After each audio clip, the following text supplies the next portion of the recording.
To conclude our Independence Day weekend, for the first time ever on CBS, we feature the world's premier sports car racers, the American Le Mans Series from Road America in Elkhart Lake, Wisconsin.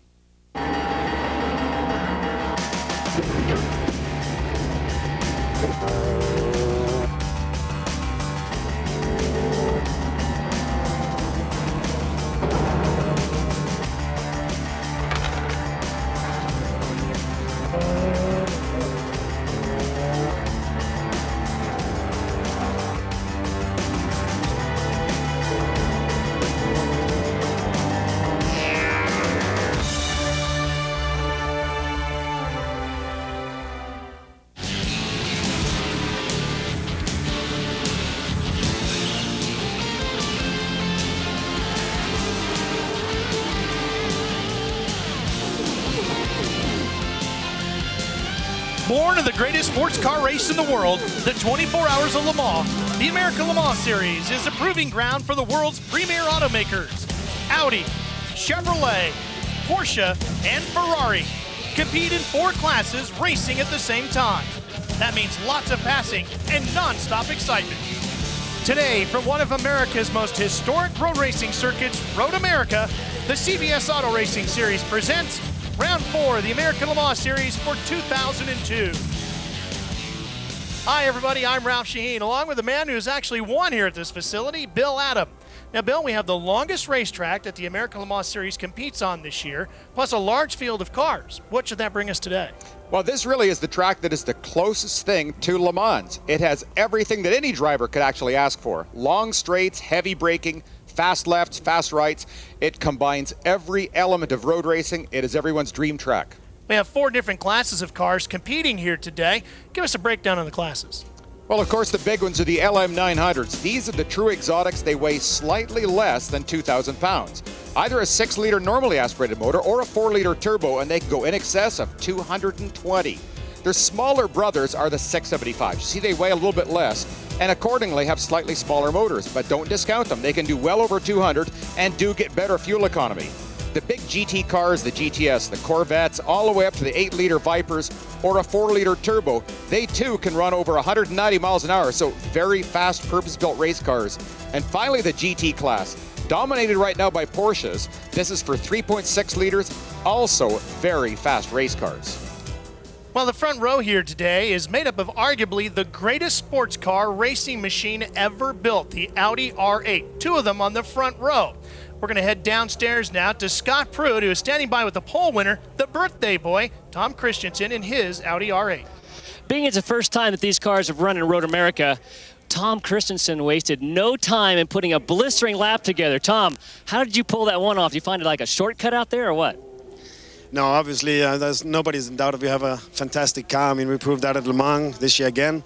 And to come here for the first time, with the short practice we had, the technicians worked really well. And to get a car on the edge here, it has to be worked really good. And the setup and the tires seems to work for 1 lap. But now we have 500 miles. Now, I heard a little secret. Now, you guys may or may not know this, but it's your birthday today. Now, you're 26 or 27? Thank you. I'm much older than that. I'm 35. Well, best of luck today. For Tom Christensen, it could be a great way to celebrate his birthday with a victory here today at Road America. Now, there is a problem developing back in the pit area where the pole-winning 675 car is having problems making the start of the race today. For more on that story, let's go to Brian Till.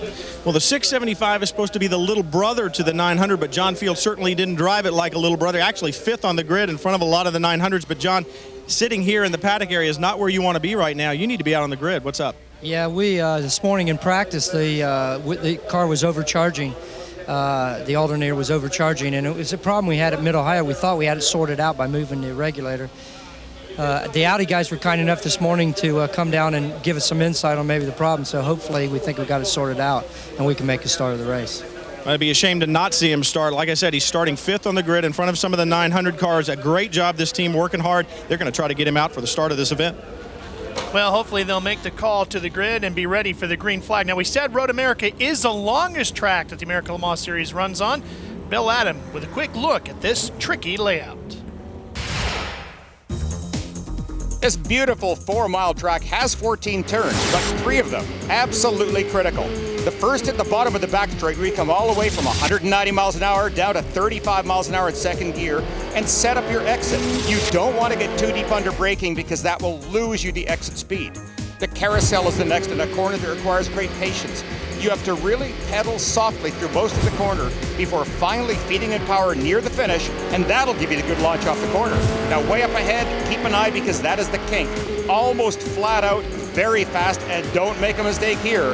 The walls are always waiting to bite you. The final corner, turn 14, leads onto the front straight, and it's critical in nature. Even though it's a slow corner, it is absolutely important you get the perfect launch. If you lose 5 miles an hour here, you've lost that 5 miles an hour for the rest of your lap. Well, the cars are rolling around the track on their warm-up lap. You can see them putting the heat in the tires, and unfortunately, the Intersport Banana Joe's entry, the 675 pole winner, still in the back paddock area. A lot of frustration for that team as they scratch their heads trying to figure out what the problem is. Well, let's take a look at our pole sitters for the 4 different classes here today.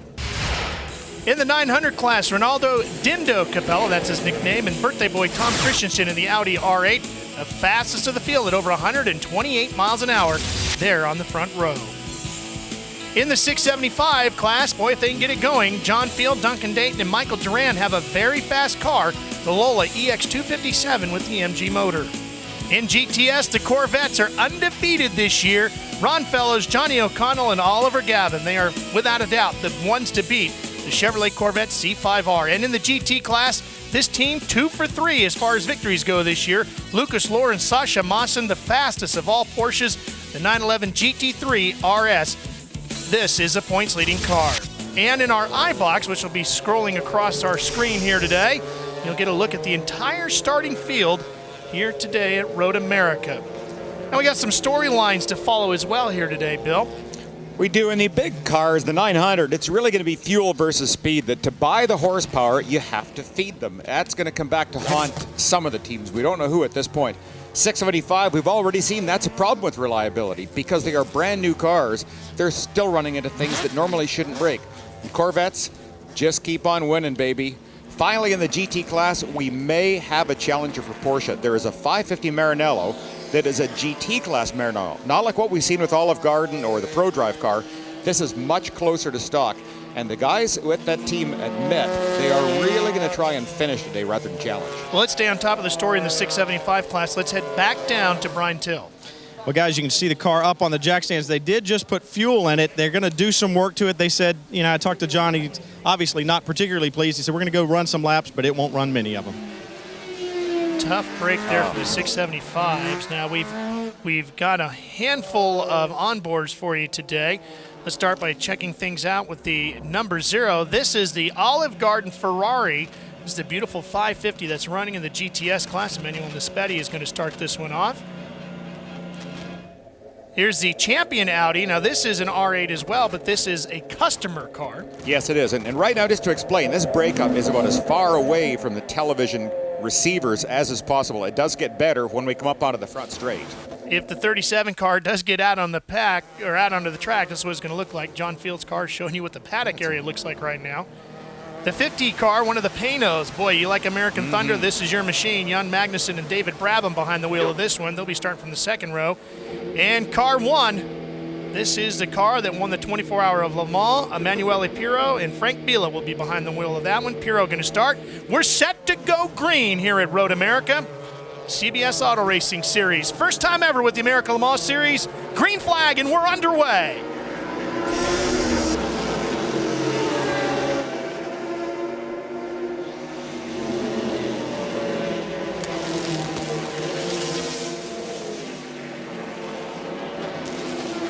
Down through turn 1, and one of the Panos cars is off at turn number 1. I wonder if that was the 50 or the 50. It's the 50 car. That's Magnussen.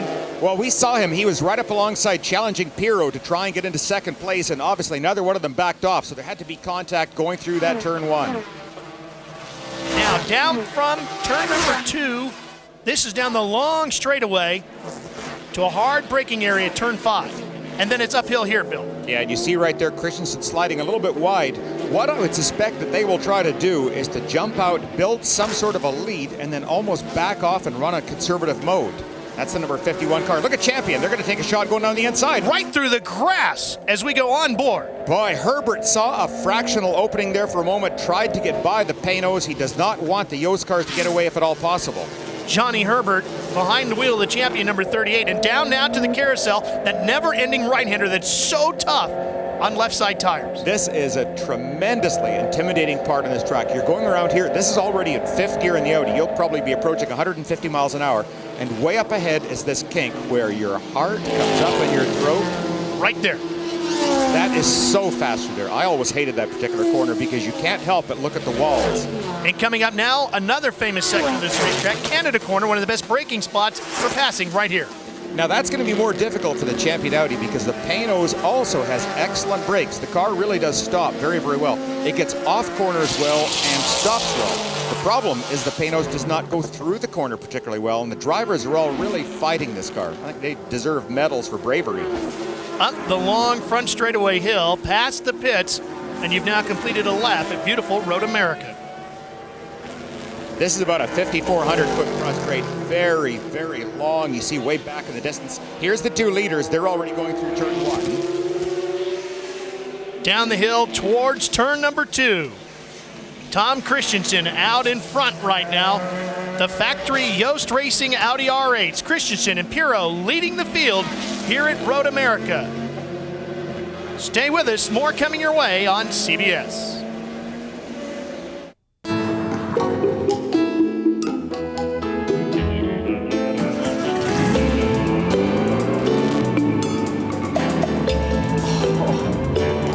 For a limited time, see your dealer for Boxster leases for $4.99 per month. Holy schmoly. Boxster. The time couldn't be more right.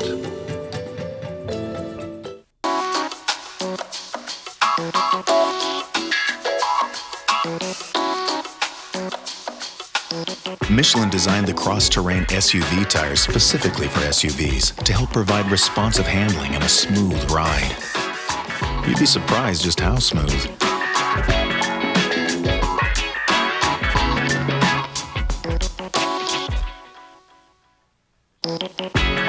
Michelin, because so much is riding on your tires. My mother's letting my sister cook tonight. Hey, I love her, but she has trouble making a sandwich. With any luck, she'll give up and we'll all go to Olive Garden. They can cook for me anytime. My favorite is their chicken cum broccoli. They make it with fresh broccoli and sauteed chicken, herbs, and the garlic cream sauce. It's so delicious, you'll ask for the recipe. Better you than her. You gotta love her. Olive Garden. When you're here, you're family. The CBS Auto Racing Series is sponsored by Porsche, what only a Porsche brings to driving, and by Michelin, because so much is riding on your tires. Welcome back to Road America, where the Yost factory Audi R8s are out front and leading here. The pole-winning car still leading. Audi number 2 in front of Audi number 1. The number 1 car, the car with the red accents, is actually a 24-hour Le Mans winning car. Yeah, it's so amazing. These cars just seem to perform so brilliantly. And we've said it before, we're probably going to say it again. These just could very well be the finest racing cars ever built. They're durable, they do everything well, they're just quite incredible. And just doing some formation flying right now. Here's a look back to 3rd. And there it is, the Champion Audi, which has moved around the Panos of Jan Magnussen or Herbert, I should say, Brian Herta, to take over, or it's actually Bill Auberlen who's been behind the wheel at the start of this one. And here was the pass. Yeah, one of the corners we talked about in the track description, this turn leading onto the straight. Johnny got an excellent exit off the corner, really could get a good amount of throttle laid down early enough. Took a tiny bit of draft off the Panos, and that's all it took. Just pulled alongside. It was a nice clean pass. And now he's stretching out a lead, so even though Auberlen is dropping back, you can see that Bill wasn't really holding him up very much. Now, as we said, there are 4 classes competing here today. That's a look at the top one. Let's move back to the GTS class battle where the Celine right there, the white and teal colored car, is the class leader. The 2 Corvettes running second and third right behind it. Bit of a surprise to see the Celine out front. It is in some ways. I mean, the Celine now is making an appearance on some brand new Pirelli tires, and I know Terry Borcheller was very happy with these. He was just raving about his practice with the tires. Historically, Pirelli have had problems in the last few years that they haven't built a tire that has been able to withstand long, sustained runs, what has always been the strength of the Michelin. They tended to go away after about 45 minutes of running and lose a lot of their grip. Terry was positively over the moon on how good these new ones were. And he said what he's going to try and do was to take the lead, what he's done here, and try and build up a gap. Now, from the other standpoint, we've seen Ron Fellows and Andy Pilgrim play this game before. They know they have such a solid performer in these Corvettes. They really don't have to race at this point. I think it's in their best interest to kind of sit back, maybe let Terry run the car really hard and possibly break it. The Celine has also done some engine development recently with that power plant, and they expected great things out of that. The Corvettes running second and third with more on the story of the C5Rs. Scott Pruitt. Well, driving those cars last year, one of the problems has been the tires. They just seem to be about a half a stint, and then they start giving off on the rear. That was the thing we fought at last year, continually fighting here at this race. I talked to both the drivers for the Corvettes before they got in. I said that is going to be a concern. That is something that we need to watch here for the race today. Brian? The tires down here for the Celine are not an issue. They say we've got good tires. I said, do you have straight line speed on the Vet? They said no. They pull away from us. We're fastest in the corner and in the braking zone, so it should be interesting later. The Vet may be fast in a straight line, but if he wears those tires down, Celine could stay out in front with that cornering speed. Be interesting to keep our eyes on this battle. That will be a good battle, like the battle of manufacturers and also the battle of the tires. That's a good one. And the GT class. There's the race leaders working their way through the GT class, and Randy Pobst is the GT class leader, which is that Porsche right there. Randy, for those viewers that watched last week's race from Mid-Ohio, just a heartbreak finish. He had a great battle going on with Lucas Luer in one of Alex Job's cars, and there was a coming together. Took both cars out of the race, and I'm sure he'd like to make up for it this week, and plus make up for the fact that he isn't driving for Alex Job anymore. That's got to be something that still weighs heavily on him. Well, Randy has said this weekend this is the best the car has been all year. He had a problem with a tire going down in the carousel, sent the car off course during practice sessions earlier in the weekend, but they got the number 31 going again. He's been very strong, and if it's as strong as he says it is, he's definitely going to have a tough team to beat here today. I imagine that as the tire went down in the carousel, his heart rate went up substantially. Well, Jan Magnussen started the number 50 Paynos, and we saw him go off in the first corner on the opening lap. He has worked his way all the way back up to 5th place in the Paynos. Jan, too, actually, is a birthday boy this week. I learned that July 4th, all those fireworks we saw, they had nothing to do with the celebration. It was for Jan's birthday. There's Jan working his way down one of the long straightaways here at Elkhart Lake, right down to turn 1 where he went off earlier at the beginning of the race. Down the hill to the very fast turn number 2. Stay with us right here on CBS. More of the American Le Mans Series where Tom Christensen and Emanuele Pirro lead right after this.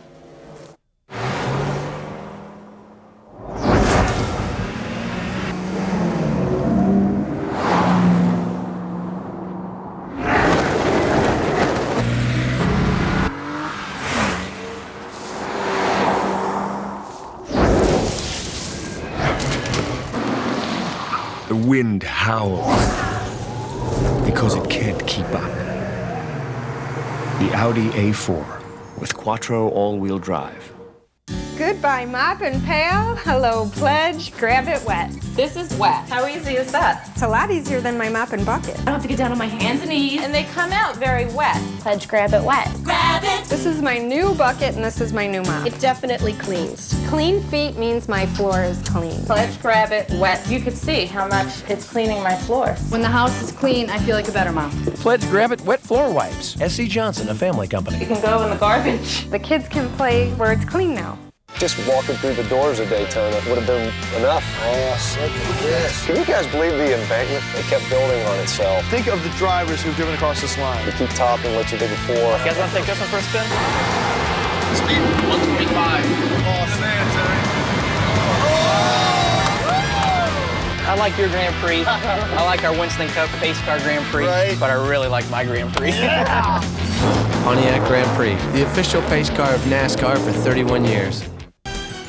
Back to the action here at Road America, and a battle brewing maybe here for the lead position. Things are definitely closing down right now, and it's funny that we were just talking a few minutes ago how teams are staying surprisingly close. It's still something I don't fully agree with, that if you have the luxury of running cars 1-2, don't put them right together, but egos always get involved.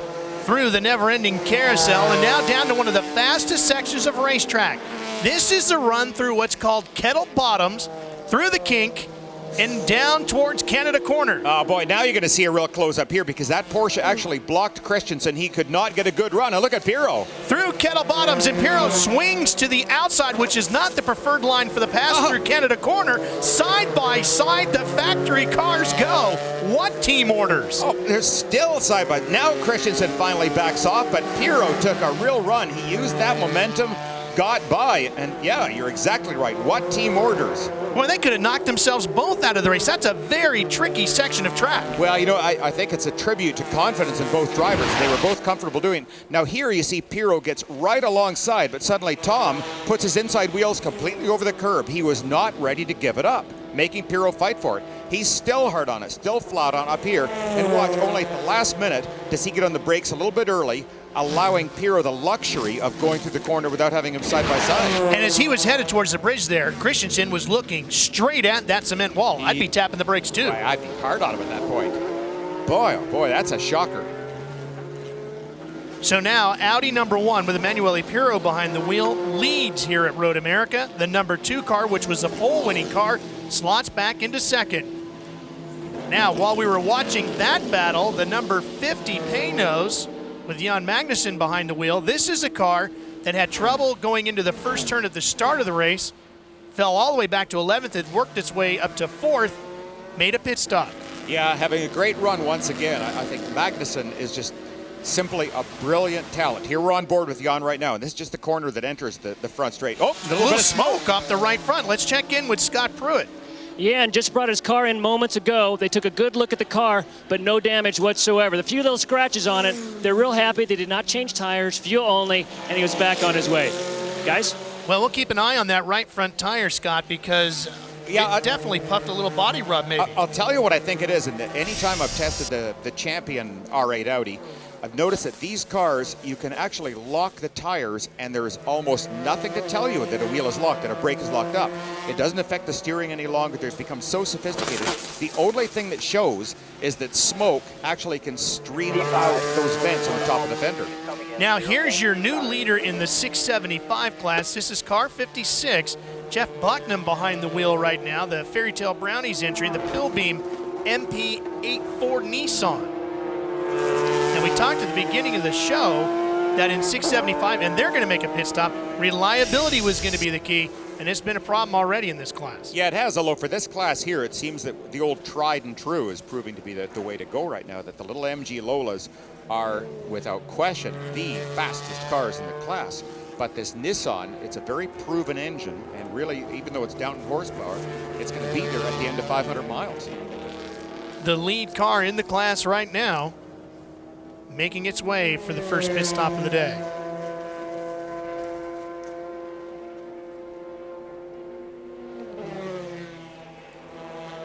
Crew going to work.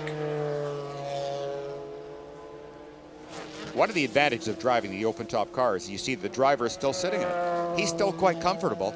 The heat that, here's 51 coming in very slowly. Yep. Bill Oberlin pitting the other Paynos, pointing inside. And he wants out. He wants out. I wonder if he's on fire.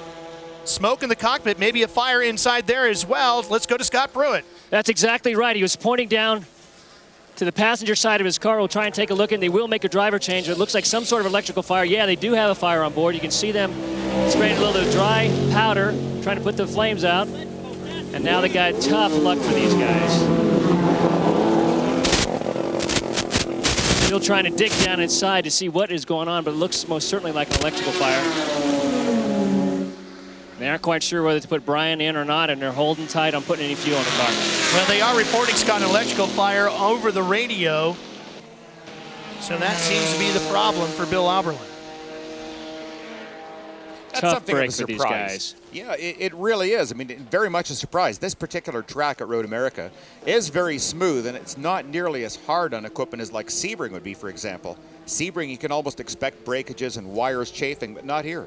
Well, this is not the only fire that we've seen so far today in the 675 class. A little while ago, this was a car that was leading early on, the Nighthawk entry, and look at the flames underneath the backside of this one. Yeah, something really feeding the fire underneath that car. He was able to bring it in, but when they took a look at it, there was hardly a sign of a fire. So whatever was fueling it burnt out. And this was the Nighthawk entry, which burned to the ground at Le Mans earlier this year in June.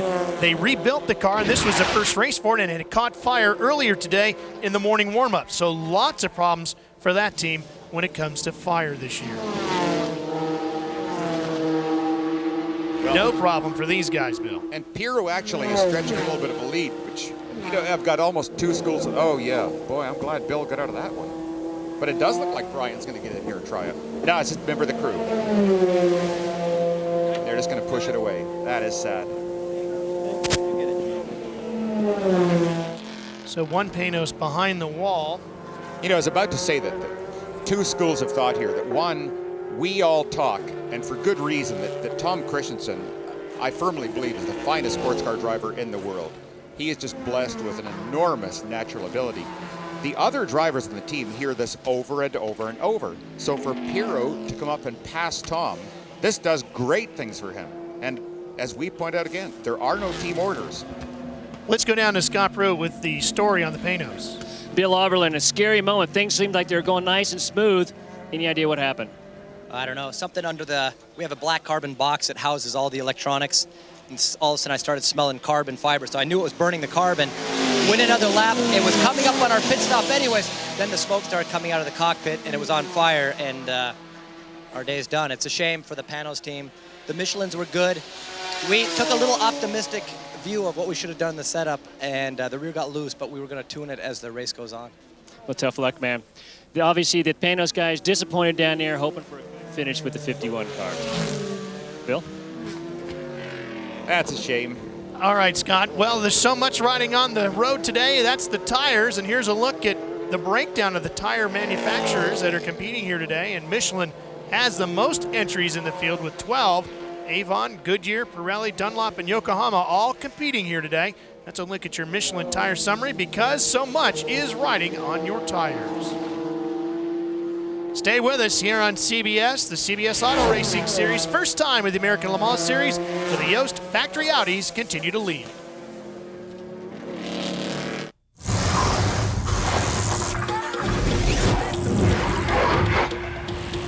Now this same feeling is available in a car. Zoom, zoom, zoom. The Mazda Protege 5. Yeah, zoom, zoom, zoom, zoom. Zoom, zoom, zoom. Same feeling. Zoom, zoom. New form. Yeah, zoom, zoom, zoom. Yeah, zoom, zoom, zoom. Hey, mom. Yeah, zoom, zoom, zoom. Yeah, zoom, zoom, zoom.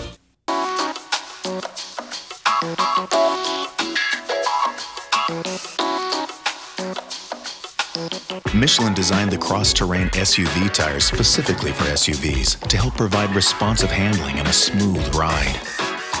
You'd be surprised just how smooth.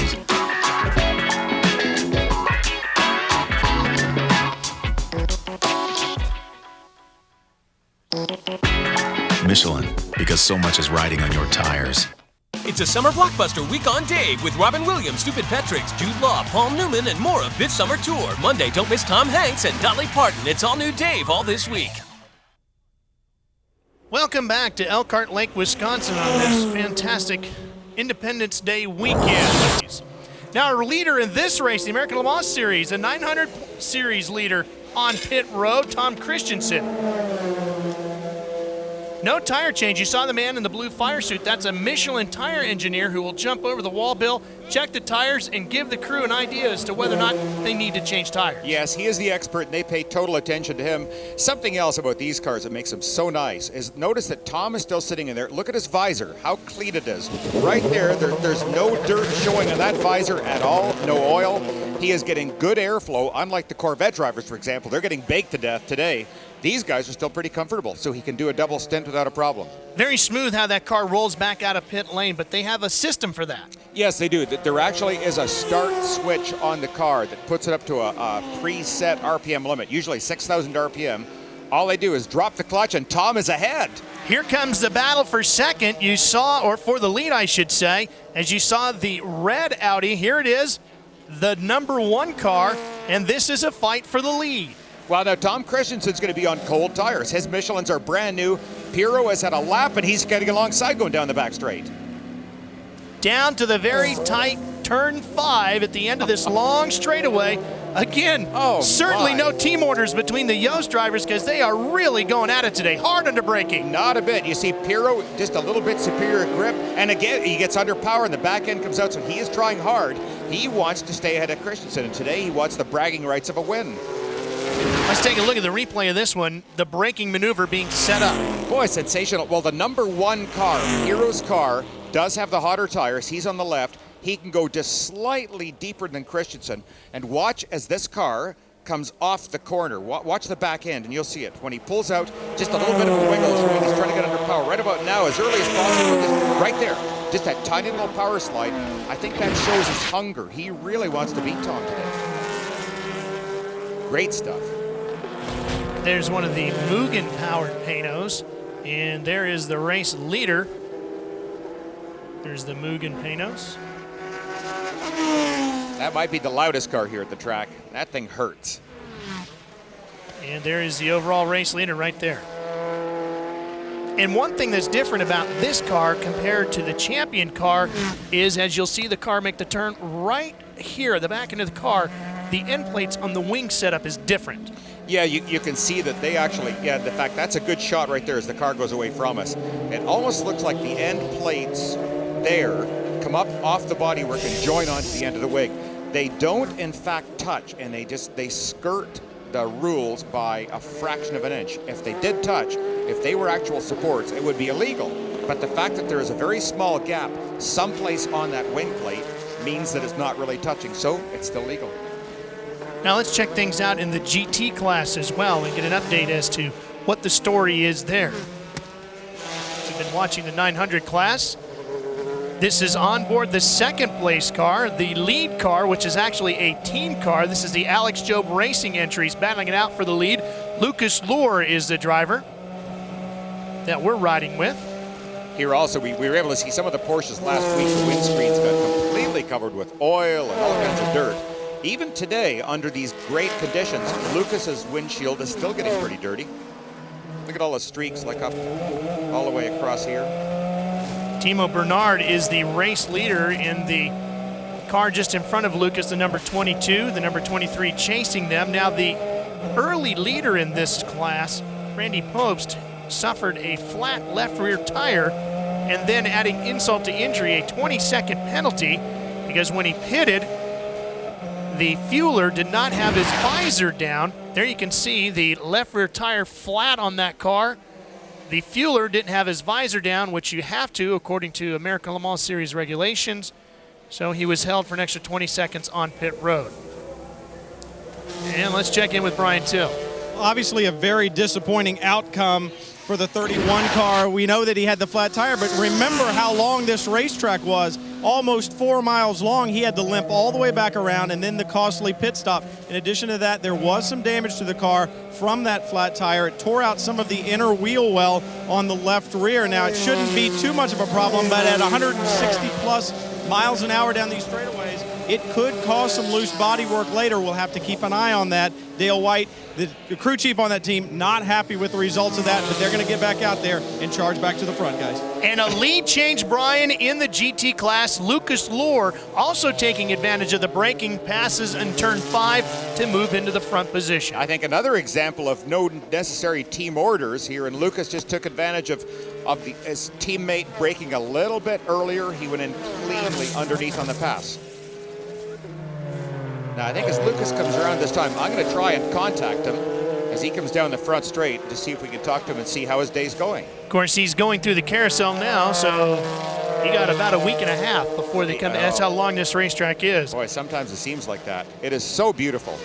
Lucas, one of the youngest ever to drive for the Porsche factory at just 22 years of age. Through the kink. How tough is this car to drive through the kink compared to the Audi?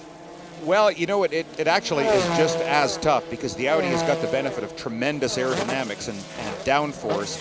This car tends to be floating just a little bit more, so it's, even though you're going slower, it's equally as tough. Now we've been given access, courtesy of Alex Job Racing, to talk to Lucas under green conditions, which is great. And as he makes his way up onto the front stretch, Bill, let's see if we can get in touch with him. And I'm just going to see if he makes a duck into the pit lane here. Yes, he is, so I'm not going to bother him right now. So no sooner does he take the lead over than he hands it right back.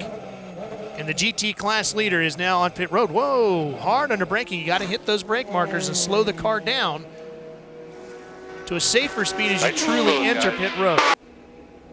And you heard his crew calling for a driver change, so Lucas knows to get the seatbelts off to get ready to bail out of the car as soon as it stopped. Sascha Maassen, the teammate, getting set to climb aboard. Hey, Brett, it's Brian. And it's important for Lucas to help Sascha get situated in the car. Yeah, one of the difficulties with the helmet is they're wonderful protection, but unfortunately that big piece across the chin really limits your vision directly down looking at the seatbelt buckle. So sometimes it's easier for the driver who's just got out of the car to do that part of the buckle for him. And this here, by the way, that is just a large air tube running off the dash trying to blow air to these drivers, which they need so much today. And you could see Sascha actually slide the seat forward a little bit. And watch the difference on the windshield when they can clean it a bit. Boy, that's a mess.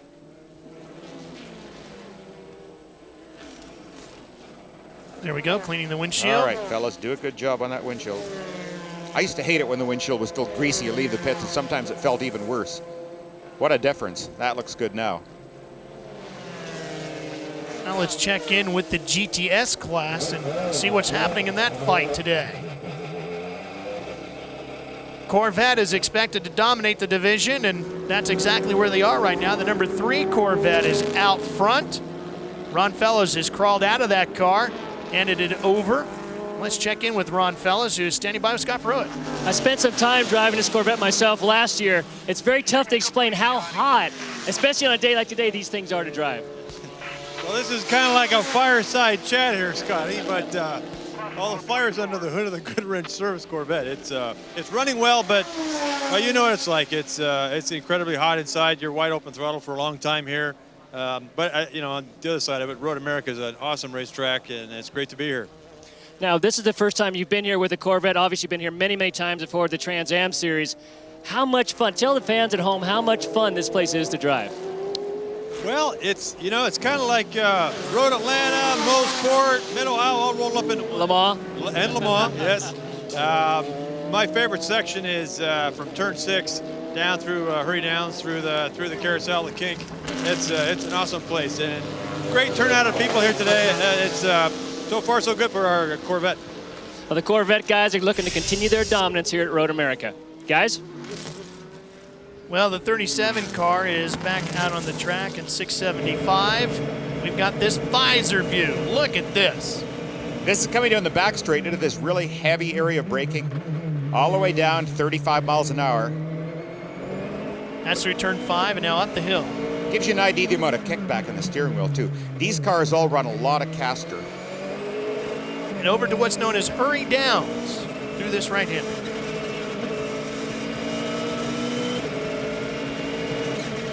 Real tough left-hander here. Yeah, very slow. And this just sets up now. Up ahead underneath this bridge, this is the start of the carousel. this long right-hander. This is where your neck gets a workout. Just never ends. Very patient you have to be through there. You do. If you get onto it too soon, you end up running out of road. And if you lift off at the end of the corner, then the guy that was behind you, well, he's suddenly in front. Man, right through the cake, on your way down through Kettle Bottoms, headed to Canada Corner. Here's a quick look at the leaderboard. Emanuele Pirro continues to lead here at the Road America 500. The American Le Mans Series on CBS. More after this message and a word from your local station.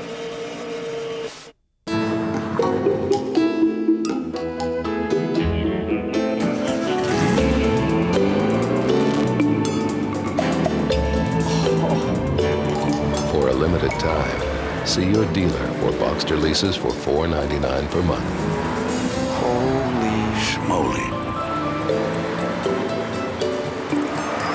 Boxster. The time couldn't be more right. Get ready for a CBS Summer three-peat. I'm a huge reality show fan. Big Brother is back for a third sensational season. I was made for this. Now, meet some of the new Big Brother house guests. Why do I want to be on Big Brother? It'll give me so much more extra time to slack. 3 nights a week, Wednesday, Thursday, and Saturday. I probably won't sleep with anyone to try to get the money. 3 hours of outrageous television. Morally, my threshold would have to be somewhere like in the negative numbers. An all-new Big Brother premieres CBS Wednesday. Bring it on. Samuel L. Jackson, Sandra Bullock, Kevin Spacey, A Time to Kill on CBS Tonight. Welcome back to Road America in Elkhart Lake, Wisconsin. Ralph Shaheen along with Bill Adams, Scott Pruitt, and Brian Till. We are under the first full course caution of the day. Well, it's the first time at Road America for many of the American Le Mans Series drivers, and they've given this track a big thumbs up. It's fast, it's great, and it's exciting because it's not a track for kids, it's a track for men. Really fast, really fast, and a lot of quick corners, and it's going up and down a little bit. It's nice as well. There's a lot of opportunity for passing, and that really suits our series right now. Road America's world class. It's very, very challenging, and the good thing is there's some rooms for overtaking. And that's what's nice about coming to new tracks like this, you know, being in a little forest, having a track that goes up and down and all around brows you can't see, and it's makes it just fun to drive. Yeah, it's all right. And some of the best track food you can find anywhere at this facility. Without doubt. We are under caution, as I said earlier, the first full course caution of the day. Here's why. One of the Vipers off at Canada Corner, the number 44 American Viper Racing entry. And they had to remove that car. This is the Tom Weikert, Mark Bunting entry. Now, all of the leaders have taken advantage of this full course caution and make their way down pit road. And let's check in with Brian Till. Well, Ralph, the leader in the 675 class, the 56 of Bucknam Racing, Jeff came in, got out of the car, handed it over to Brian Willman. He's out. Easy routine pit stop for them. They went for fuel, tires, and a driver. Champion Racing in the Audi right behind them, 38 car. Herbert out, Johansson in, a routine pit stop for them. And it is hot down here, guys. And for some more hot action, let's get down to Scott Pruitt. Some wheel-to-wheel combat at the start of this race down in turn 1. Jan Magnussen getting into it a little bit with one of the Audis. Did you notice, did you have any problems whatsoever after the contact? Not initially, but I think when the tires were wearing a little bit, I started to understeer a lot. There's a little bit of damage to the front splitter, but in the beginning was the problem. It's only when the tires gets old. Now, any problems at all? You just got out of the car. Brabham just went out. Did you tell him anything? Is everything pretty straightforward with the car? Any problems whatsoever? No, I have to say the car worked really well. I was happy, more happy than I have been all weekend. We're almost same times as when we were in qualifying, so the car is nice to drive. Well, the Panos guys continually trying to chase down Audi here at Road America. Guys? Thank you, Scott. It's been a tremendous inter-squad scrimmage between the Audis as we get set to go back to green.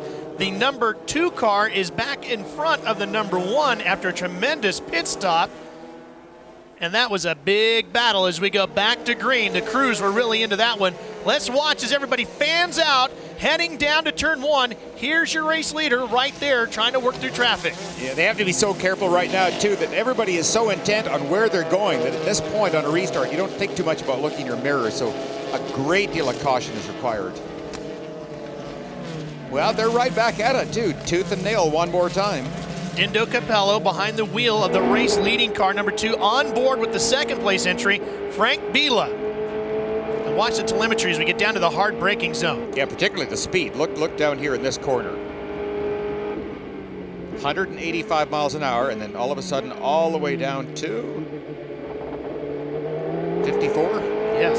That's a lot of energy to take off. But then look how quick it accelerates. Oh, it's stunning. I love this. I love the onboard stuff, and I wish there was some way to convey that feeling to viewers, because it's so amazing how these cars can accelerate, and it seems so effortless. It's just like being on the end of a rope. You just suddenly get pulled up to whatever speed you're looking for. Now, Bill, you've actually tested the Champion R8, which is not exactly as spectacular as this car, missing a couple of the perfect pieces, but still a wonderful car. Is this R8 truly the greatest sports car built yet today? I think so. I mean, right now, you look at the car's record, having 3 straight wins at Le Mans, at the toughest race in the world, is 24 hours of endurance. They win Sebring, they win every place they go, and the car doesn't seem to have a weakness. I think that's one of the truly remarkable things, that you can look at a lot of race cars and say, well, it has a great engine, or it has a good aero package, or it has this or that. The Audi has everything. Through Canada Corner. And following the Panos right there, too. And the Nighthawk Racing. Oh, look at it. Pointing them by. Very classy. David Brabham waving them by on the inside. And just in front of them now is the Nighthawk entry. Map position 2. Now, that was David's crew calling him, telling him map position 2. So they're telling him what to do as far as fuel mixture on the car, how much horsepower, and particularly what really is more concern to them right now is the mileage. And he'll adjust that from inside the cockpit. He will, yeah. Someplace on the dash. When they go down the back straight, we'll get a much better view, because the sun is behind us for a brief moment. So somewhere in this dark area here, we're going to get a better view of just what the gauges are. Now keep in mind that number 1 car, Frank Biela, is right behind David, and they are down the back straight right now. Well, we can see the gauges a little bit there, but somewhere on that dash, there we are. Almost like an aircraft cockpit. There's so many things that they can't adjust. And on the steering wheel as well. Yes. The Nighthawk entry right behind them at the tail end of this pack right there. That's the car that had caught on fire earlier when it was leading the 675 class. It is back out on the racetrack. Now Scott Pruitt is standing by with Emanuele Pirro. Emanuele Pirro, great job on the racetrack. We were able to take a head, set in a blistering pace. Any problems with the car? No, I was really happy with the car. To be honest, even yesterday I was happy, but I got screwed up in qualifying with the traffic. So I kind of was looking for a revenge. And I was trying to have a pace fast enough without asking too much from the tires. You know, with the traffic you can pull a gap, but you can lose it all of a sudden. So I was trying to, you know, give a break to the tires, and it was working well. I was controlling Tom Christensen decently well. But now we got bad luck in the pits, so Frank Biela, he has to start all over again. But I have a lot of trust in him. Yeah, unfortunately on the pit stop, you gave up your lead to the team car. Now it's a matter of getting that turned back around again. I think I wanted to give Frank the chance to show that he's good as well, you know, to give him the car in the lead would have been too easy. Great job. Wow, that's got to be a perfect answer. That's perfect, guys. I agree. I think that's wonderful. One word that's come back to me, and he's a little bit of revenge. I mean, boy, Tom Christensen set a lap time here that just absolutely shocked this place. 1.8 seconds faster than his teammates in the other car. And you seem to think that Tom is currently the best sports car driver in the world. I do. What does he do that's so much better than everybody else? You know, I think there's a lot of indefinable things, but he can just simply put down laps of incredible speed whenever he has to. And the thing that I really like is that he drives with such great intelligence. He picks and chooses his passing spots very carefully. You see him make passes very gracefully, and yet he accomplishes them very quickly. There's a lot of drivers around who tend to be, I don't like to use the word timid, but they're much more careful on their passes. Tom can kind of size up the situation, stab at it, overdone, goodbye. I mean, it's brilliant. The other guy who can do that too is Magnussen. I think John Magnussen is almost in that same category. Moving back to the GT class, and the McKenna Porsche is still running 1 and 2. The 23 car is the race leader at this point in the GT class. Sascha Maassen and Lucas Luhr, the two drivers using that one. And as we said, we have the opportunity to talk to them So we'll see if we can get them around to the front side and catch a word with them. Yeah, they're involved in a pretty tight battle right now, but I'll see if I can radio Sascha just to see if everything is going okay. Always nice to have the luxury of your own teammate on your tail. But this is something I actually disagree with, is having team cars run this close together, because for a variety of reasons. That one, your windshield gets covered up with oil and grease and little bits of rubber being thrown off by that leading car a lot quicker than you would if you had space. And secondly, if the lead car happens to break something, or if the driver makes a mistake, you could instantly take out both cars with one accident. There's Sascha, and there's his view through the carousel. The windshield's it's a little bit messy, but not too bad. His crew got a good job, particularly cleaning the half that's in front of him.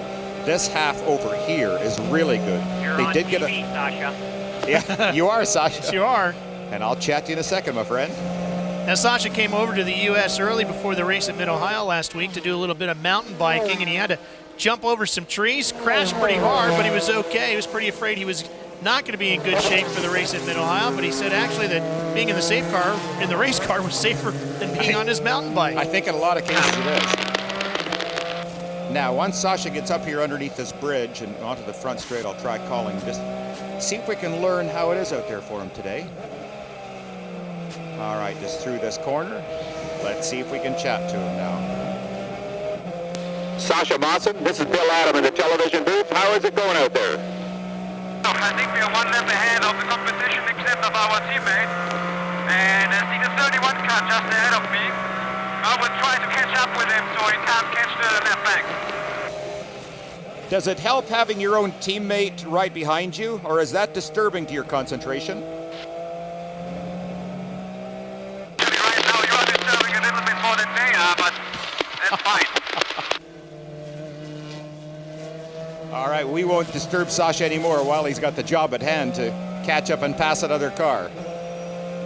Great onboard audio right in the middle of the race. Sorry, Bill. I just wanted to be honest. Oh, I missed that. What did he say? Okay. And on to the battle behind them here. The third car in line, the yellow Porsche, is the car that is third in class. 43. That's actually the 42 there. Similar. Yeah. So the 43 car runs third in the GT class. Mm-hmm. Let's see if we can find him for you. Peter Barron behind the wheel of that car right now. There it is. Through the kink.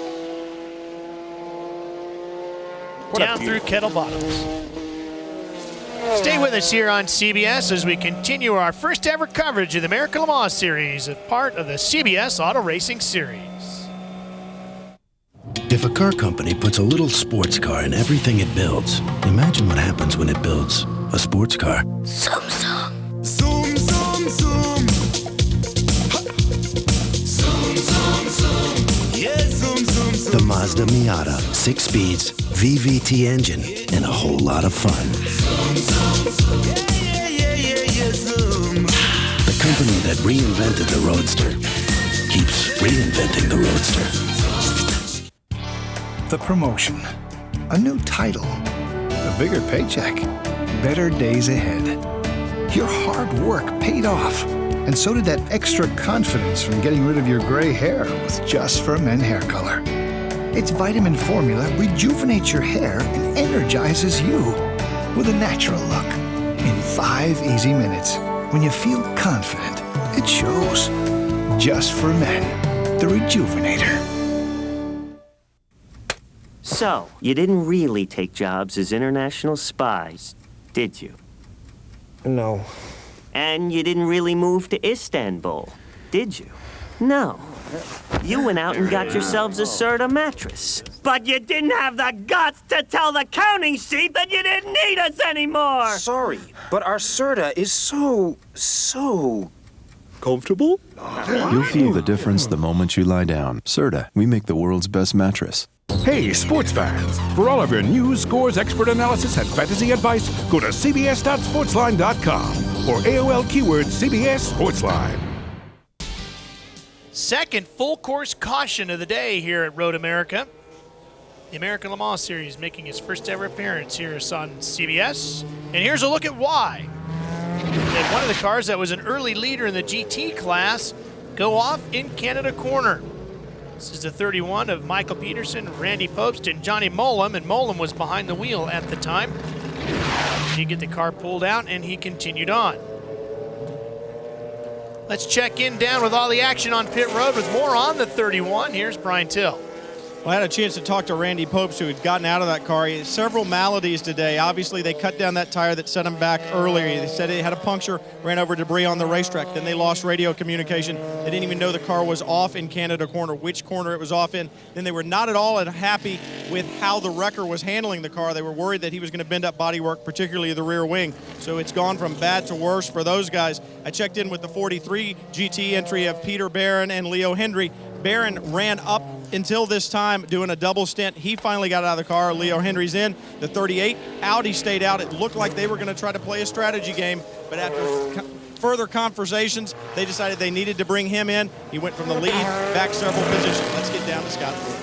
Actually, is down right here between the Corvette and the Audi pit. The number one car right here continually has problems with the car in front of him. One, he missed his pit. He went actually through it and extended. They had to push the car back. He lost time there.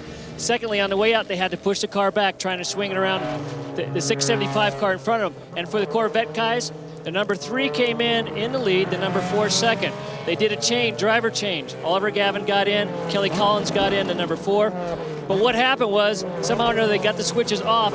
Oliver did not get the switches back on. They went to crank it, nothing happened.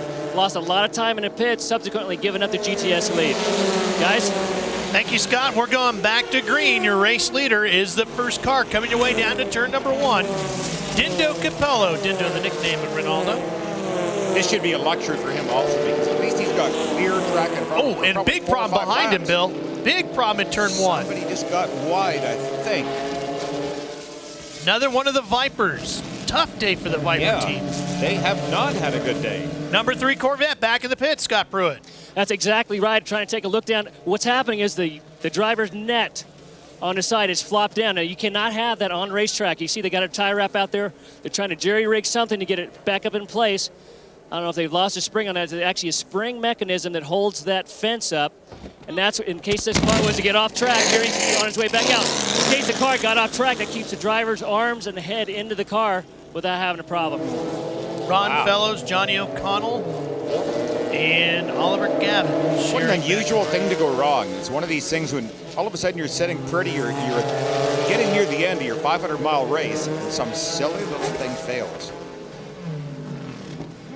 So now the number 4 Corvette, that one, with Kelly Collins behind the wheel. You guys are talking about that net coming down. When I was driving Cup a couple years ago, that was a continual problem that we had. For some reason, you had to have a real tough spring. For the Corvette, maybe the same thing, that everything has to be working right. It takes just a little bit, and it seems like an easy thing. It only takes a little bit to not keep that net up in place. And absolutely, from a safety standpoint, you got to have that net up and secured. Guys? You know, I was just going to talk about that, Scott, from a safety standpoint. They used one of those little nylon tire wraps to put the net up. That is hardly safe. Every time Kelly Collins puts his foot in that big Corvette, the thing tries to rotate the earth, doesn't it? All that torque. I love those cars. That is your car. Black flag for the leader jumping the start. Rinaldo Capello receiving a black flag. Well, how many things can Capello do wrong with this team? He is, it's becoming a nightmare for him. Is he feeling the pressure? I'm sure. I'm totally confident he has got to be feeling pressure, because to go back to last year, we saw him make so many errors, not the least of which was that lap 1 incident at Mosport, where he went slamming hard into Moss Corner in the rain. And it just seems to continue that he just makes error after error after error. And it's a catch-22 that after you make one, well, maybe the guys come back and laugh at you that night at dinner. But when you make 2 and make 3, suddenly you know you're under the eye of Reinhold Jost. Now, obviously, Frank Biela in the number 1 car, the Audi with the red trim, will inherit the lead.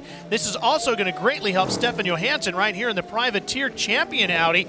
He might inherit second. Yeah, I think he will, too. You see, the champion ADT car is one that we haven't really talked about a lot today. They were quite a bit off the pace in qualifying, 3 to 4 seconds a lap slow. But all through today, I think they have worked quietly. They've worked hard to try and keep the car in contention. And now, because of good pit stops and pretty consistent driving by both Johansson and Johnny Herbert, they're in a very strong position. Now let's take a look at this restart again, Bill, and see exactly where he jumped the start. Now, right there, he is well before the start line. In fact, you'll see the start line right there. So he passed 4 cars. That wasn't even subtle. Yeah, and here he comes. Oh, boy. Talk about getting caught big time. Now, I hope he doesn't speed down pit lane. Slow down. Slow down before the markers right there, the cones. You remember to do that. Frustration. Many more incidents like this, and he's going to have to start carrying a Harry Carey sword inside that car. The 38 just coming down underneath the bridge. Let's see if Stefan Johansson can catch him and take over second. And as long as this pit road is at this speed, it's got to be agonizing for Dindo. Yeah, and you can bet that his crew is keeping him informed of exactly where the champion car is as he comes up there. He's in the penalty box. Here comes the 38 up the front straightaway. That's Dindo's it right out. there. Got him. Second place goes to the champion car. Well, the champion guys will be going pretty wild right now, and I wonder what the general impression is in the Yost pits. They are very cool and collected under so many different situations. Witnessed Le Mans for the last 3 years. But Capello, again, just this mental error. This gives us a really good shot. And now you can compare the backs of those 2 cars. Look at how the 2 wing supports are. At the end of the champion car, look at that, how it's almost like freestanding between the bodywork. Terrible block right there. Stefan Johansson got caught behind a car at the wrong time. It was a Nighthawk. And then look at, now let's see, now it's free. There's a lot of space right in there. And then we see the Yost car. You'll see they're actually like 2 tails, almost like a fighter jet, that go down and almost, I say, join the body. And that greatly will help through the cornering, catching extra air, correct? Well, it does, yeah. It really serves 2 purposes. One, it acts as a stabilizer fin. So if the car happens to get a little bit sideways at high speed, it brings it straight again. But secondly, and even more important, it keeps the good air flowing over the back of the car. It allows the Yost team to flatten out the rear wing, run about 3 degrees less wing, so it's faster down the straights. And by funneling more air over the back, it's actually getting more downforce. It's a win-win situation. Down to Canada Corner. Do you know why it was called that? Probably because I spun a car there. I don't know. No, well, it was named Canada Corner because when the track opened up in the early days, some of the corner workers in that section found lots of empty Canadian beer cans in that particular area from a lot of Canadian fans. People used to who like went watching there, from over there. Went down there and had a lobotomy. Is that correct? That's it. Canada Corner. Been there, drank that. It's a good look at our telemetry as well with Stefan Johansson. Look at the speed up the front straightaway. Yeah, and think you're going uphill too. Just over 180 miles an hour. Again, down to 100. We'll be accelerating hard. Uh-oh. He's off the pace. For the Panos. David Brabham behind the wheel. Oh, and that's on the back straight too, so he still has about 3. You need to pit, obviously. Let's listen. And he's going off course. That's down to turn 5 where he coasts off in the runoff area. You know, the way he was wiggling, it's almost... Did you break something in the drivetrain? Is something broken? Or out of fuel. Go ahead and talk if the engine's off. Go ahead and talk. Getting far out of the way.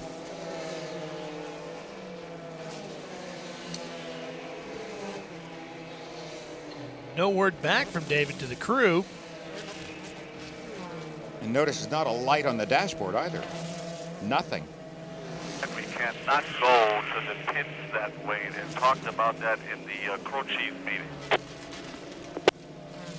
Well, I guess we're unable to listen to what David is saying. David, there used to be an allowance that you could go straight through and get back to the pits that way. You'd be penalized a lap, but at least you could do it. So that was Tom Milner's voice. trying to tell David you can't do that.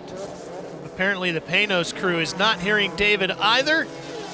But right now, Frank Bila has the lead as the Panos crew tries to figure out what is wrong with David Brabham. Stay with us right here on CBS.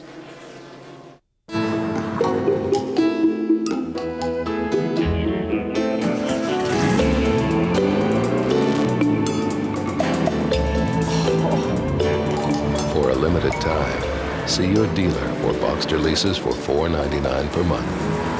Holy schmoly. Boxster. The time couldn't be more right. Why do people love new Ziploc tabletops? Plates with lids.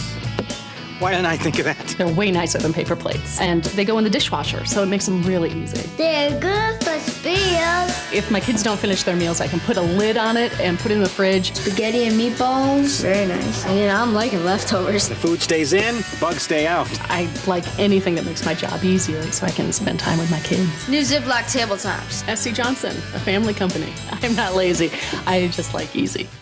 Just walking through the doors of Daytona would have been enough. Oh, sick of this. Can you guys believe the embankment? They kept building on itself. Think of the drivers who've driven across this line. You keep topping what you did before. You guys want to take this one for a spin? Speed 125. Oh, sanitary. I like your Grand Prix. I like our Winston Cup Pace Car Grand Prix, but I really like my Grand Prix. Yeah. Pontiac Grand Prix, the official pace car of NASCAR for 31 years. This fall, CBS takes CSI to a whole new world. You guys got a sick one. That's To Die For. CSI Miami, coming this fall to CBS. The CBS Auto Racing Series is sponsored by Audi. In technology, performance, and design, our goal remains constant. Never follow. And by Olive Garden, where great Italian food tells you when you're here, you're family. Back to the racing action here at Road America. There is your race leader, Ralph Shaheen, along with Bill Adams, Scott Pruitt, and Brian Till. Road America 500. Problems for the number 50 of David Brabham. That Panos done for the day, so both of those cars struggling here today. David, of course, the son of famous race car legend Sir Jack Brabham, but it was his mom that actually taught him how to drive on the street. Is that right? Yes. That's where he gets the cut and thrust from and these wild passing maneuvers. Thank you, Mom. Just past the halfway point here at Road America in Elkhart Lake, Wisconsin. Let's take a look at the full field rundown as we head off for a quick break here at Road America. We'll be back with more of the American Le Mans Series. First time ever we've shown you the ALMS here on CBS Sports. Stay with us. We're coming right back for more.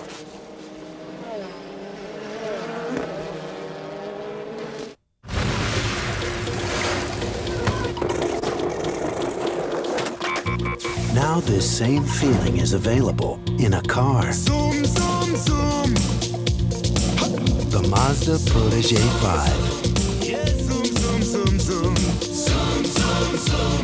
Yeah, yeah, yeah. Same feeling. Zoom, zoom. New form. Yeah, zoom, zoom, zoom. Hey, Mom. Yeah, zoom, zoom, zoom.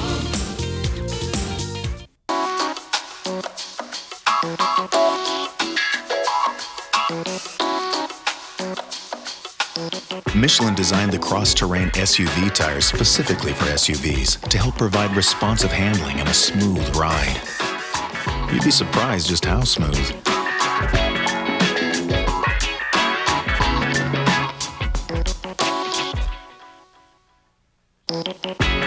Michelin, because so much is riding on your tires.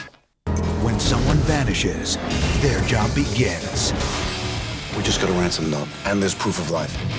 Without a trace, CBS Thursday this fall. Tonight on 60 Minutes, if 23 Marines died in crashes on the Osprey helicopter, why does the Marine Corps insist on keeping it? Tonight on 60 Minutes. Followed by the network television premiere of A Time to Kill, starring Matthew McConaughey, Samuel L. Jackson, Sandra Bullock, and Kevin Spacey. It's all here tonight on CBS. We're back to racing with the American Le Mans Series at Road America, and Stefan Johansson dipping a wheel. Yeah, this is a pretty good battle right now, and I don't think Stefan realizes, of course he wouldn't, because the champion guys wouldn't be aware that there's going to be this stop-and-go penalty coming up for Capello once again. So Stefan is trying pretty hard to stay close. And we're just hearing that on the radio, so poor Dindo just cannot catch a break today. Another major error. Going to get this flag this time for, well, how many more can come? It's just unbelievable. And this one would be for passing under the yellow in the section of the racetrack where David Brabham was off. Pretty amazing that Capello continues to make mistakes. And again, I think it's a compound problem that the more mistakes he makes, the more aware he becomes, the more conscious that he's got to keep trying hard, and in turn makes more. It's, oh boy, I feel sorry for him. Well, that time he turned his headlights off, so I think this time he's acknowledging the black flag. And I'll bet you Stefan Johansson also saw it that time as well, so Stefan will know that he's got to come in.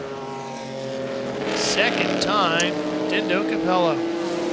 And you start to lose your friendships with the rest of the guys on the teams because they start looking at you differently. Yeah, you do. I mean, it's one thing when you make a single mistake at dinner that night or over a cold beer or something. The other drivers will joke about it, but you make 2 mistakes and suddenly the jokes become very cutting. 3 mistakes and 4, like what Capello's already made over the course of his last year with Yost.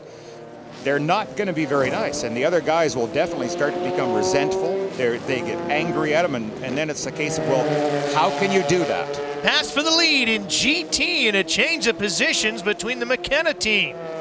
These two have been swapping it back and forth. The 23 of Lucas Lohr behind the wheel now takes the lead position.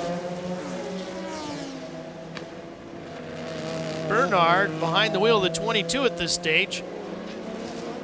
Boy, they've had a great battle there. They have, and it's got to be a lot of fun. Oh, we got to have a car off that. It's Stefan Johansson. Stefan Johansson. No. He was going to get second place handed right back to him because Capello was going to have to honor the black flag, and he's in the sand trap. Oh, my. I don't think he's hit the tire wall. It looks like the trap has stopped, but unbelievable. Right off. Well, it looks just something simple that he carried his braking a little too deep into the corner. Now here we're going to get turn 8, Bill. Yeah, we're going to go on board here. Let's just listen. Yep, look at the smoke. Look at the wheel turn, pushed there. right off. That was what I was telling you before. Yes. The only thing that you've got to tell you a wheel is locking is you can sometimes see smoke come out those vents. That's what happened. Stefan got in so deep, locked up the right front, and that would lose his steering. And that has brought out our 3rd full course caution of the day. Man, Stefan. Now that's a car you've tested, so you can't feel the tire locking up? The Audi people have done such a brilliant job on the power steering. Normally on a car, on any car, street car, race car, doesn't matter. If you lock up a wheel, you can feel the steering pull in that direction. That car is so good, the steering wheel just doesn't even move, and you see it. Well, we heard about the problems and saw the problems with David Brabham, and we're about to go green. We're back to green flag racing here at Road America. Now, did he just pass cars again? Oh, no, did he? Well, let's see. Boy, we'll have to wait and see this one. I think he passed a couple of cars before that start-finish line again. Well, Frank Biela is behind the wheel of the lead Yost Audi. That one right there, the Infineon car. Holy gee, the plot thickens. And, you know, we should say about Capello is that he is a good driver. I mean, Without obviously question. he's got one of the most sought-after seats in all of professional racing right now. Yeah, and I think he's maybe going to be saying goodbye to that sought-after seat, too, after all of these performances. But you're right. He is an extremely talented driver. It's just right now that I've seen a lot of drivers in a lot of different forms of racing. They almost get into like a bad rhythm. And Dindo Capello is stuck in one right now. He can't seem to do very much right. To Brian Till.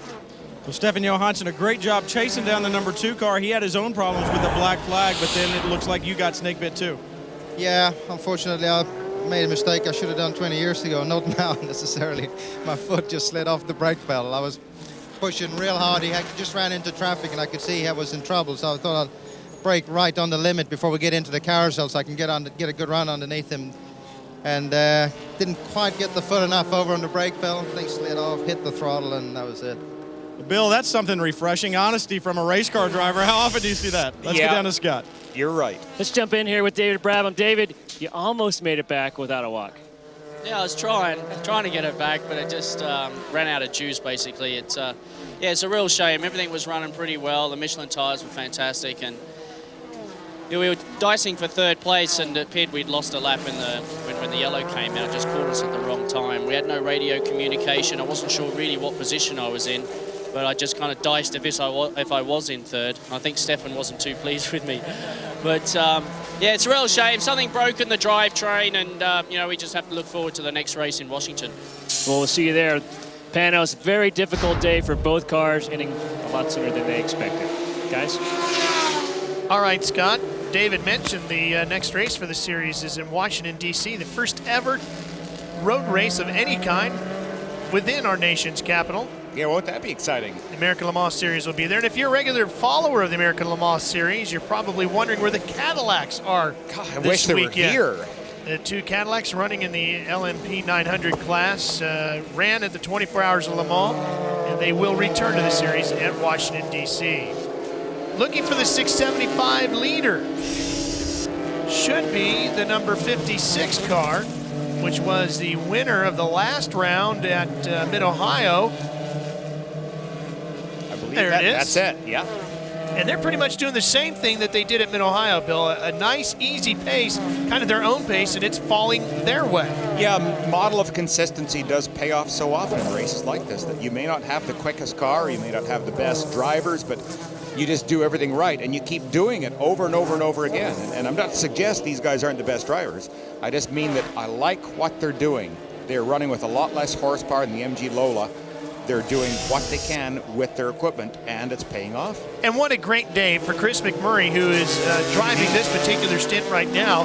He's originally from Whitefish Bay, Wisconsin. This was a track that he grew up coming to and watching racers that he looked up to driving at. He used to sit over in Canada Corner, and now, for the first time ever, he's racing here at Road America, and he might actually get his second career win. Whitefish Bay.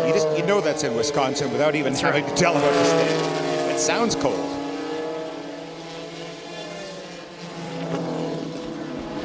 Watching a dream come true with Chris McMurray. Down through the key. Down to the section of racetrack where he used to sit as a kid. Oh, and the leader with a flat tire maybe. This was the lead car, Frank Biela, bringing the #1 Yost Audi down pit road. Well, I'm looking for any signs. I really can't see much wrong with the car right now. Let's see. They come to a stop. Tires coming over the wall. Yeah, right front. No. Left side. Can you believe this is going to give Rinaldo Capello the lead back? Scott Pruitt? That's exactly what's happened. They can see on the telemetry, even though you don't see it flat, on the telemetry they saw they were losing pressure, and one of the tires, they couldn't get from them which one, but they decided, this is one of the great things about telemetry and being able to monitor these things before it actually goes flat, where they were able to come in and make this change before there's some big problems, but this is going to be costly for these guys. All 4 tires going on, standard pit stop, fuel, 4 tires, a little problem there on our left rear. Trying to start it up. Can't start it. Can't get it going. Dead battery. Some sort of problem, guys. Yep, they're going to take the engine bonnet off. No, they're trying to. There it goes. Long and costly pit stop for what was the leader of the race. Guys? Unbelievable, Scott. Now, that is exactly the problem the one problem they had at the 24 Hours of Le Mans this year was a lot of punch. Now, I wonder on that one, Scott, because we saw him gesturing wildly. Is he maybe in the same position as what Ollie Gavin did when he jumped in the Corvette? Did he forget to switch on something? Just in the heat of the moment, did he just knock off a switch? Can you believe Rinaldo Capello once again leads at Road America? Stay with us to see if he can hang on, take the checkered flag, and redeem himself within the Yost team.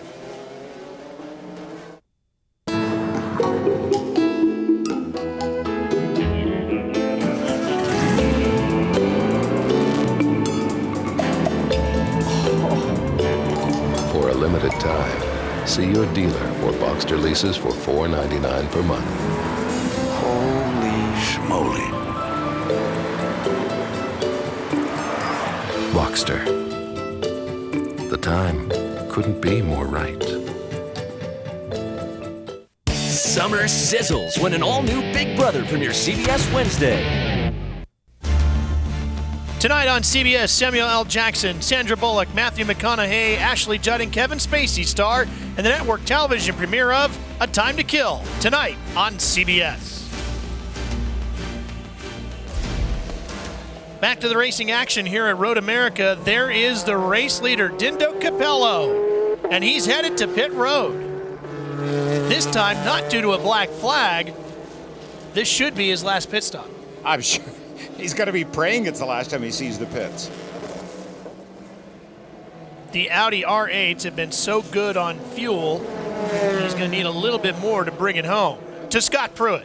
Right here in the pit stop, a lot of mistakes that these guys have made. They want to make sure they get this pit stop nice and clean. I had a chance to talk to them. The one car, even though they had a flat, came in. They think they can make it to the end. This car, we had to do another pit stop. They will change tires. They're waiting for the fuel to go into the car as we speak. But as you guys are saying, a lot of costly pit stops. Too many. I mean, a lot of costly mistakes have really cost this team today. Waiting, and let me tell you, sitting there as a driver, this seems like forever waiting for that. Well, they're not going to put fuel, change tires. Originally, I was talking to these guys, we were going to change tires, but they decided not to do that at the last moment, trying to make up a little bit of that time in the pits. Guys? Now the 56 car is right here. That was the 675 liter earlier on, and now they're struggling and having problems. They've had bodywork both ends of the car off, the rear and the front. This is their second pit stop. This will move the 77. I've got a steering rack that's loose, so you're right. It's been both ends of the car, and as you guys know, and especially you, Bill, as a driver, the steering rack loose, even if it stays together, what it does to your psyche is not a good thing, especially on a high-speed racetrack like this. So it seems like the Gremlins have waited late, but they've certainly bit this number 56 Team Bucknam Racing entry. Boy, is that the truth. That's like boarding a jetliner and you see a mechanic walking away from the motor whistling and kind of casually going. You go, I don't know if I want to get back in that thing. We've talked about how tricky the kink is already. Going into the kink with the steering rack not right really can't be fun. Boy, no. You have to have absolute confidence. It's got to work both ways. Now, just trying to pull on that thing as much as possible to see if it's loose in the top or the rack itself. I still don't like the looks of that. I mean, from a driving standpoint, when you got a couple of good mechanics that can't find the problem, you're ready to say, right, fellas, it's your turn to drive. Exactly. The 77 now having problems at 675. Nobody wants to win that class today. And look at the traffic jam right there's the champion Audi trying to get by. That is Johnny Herbert, by the way, back in the ADT champion car. Well, the number 13 would be next in line. Ben Devlin, Larry Oberto, and Peter McLeod in Archangel. Let's see what happens to the bottom of your screen. Smoke pouring out of the back. Yeah, you know. Did you just lock it up, Bill? Well, at first I thought maybe he did, but it. He almost got tagged by that Porsche. Yeah, there's no smoke coming out there. So maybe a single wheel lockup, and he just kind of lost the rhythm for a moment, being passed by so many cars. Now, big difference between this one and the Audi. When you lock up the brake on this car, you know it. Oh, yes, definitely would. This would be your GTS leader. The Corvette, not number 3, which has won every race this year, but the number 4 car right now, out in front. And Andy Pilgrim behind the wheel. Oh, and Andy is such a fine driver, too. You know, the Corvette team, they really have got such an outstanding crew of drivers. The whole bunch of them, there isn't a weak driver in the lineup. They can plug any driver in, any car, anytime. And the cars, we talked earlier today, as a matter of fact, talking about the consistency of building these cars, because they had the 2 cars that were dominating, took them to France, won Le Mans, built a couple of new cars for Sears Point, and they've just picked up.